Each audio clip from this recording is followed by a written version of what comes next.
Imagine turning a 1 lakh rupee investment into a staggering 10 crores. Sounds far-fetched? Well, that's the journey I embarked on when I was just 21 years old, a trainee officer in the government sector. My foray into the stock market began when I was representing the government in a court case.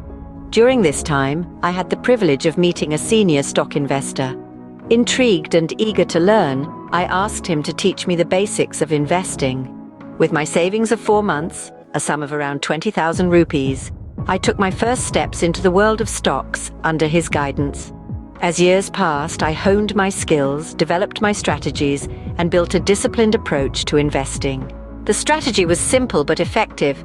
I would build capital through trading and then systematically reinvest the profits into long-term stocks. To fuel this process, I allocated a significant 80% of my salary towards investments in the stock market.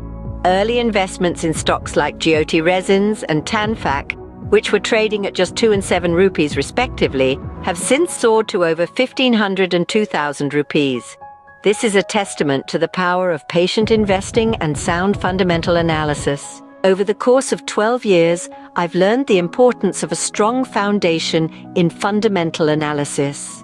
It's the key to unlocking substantial profits in the stock market.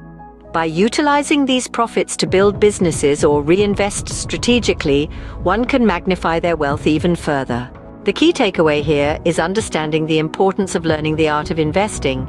Mastering the use of money and ensuring that money serves as a tool to achieve one's goals, rather than allowing it to dictate one's life, is crucial.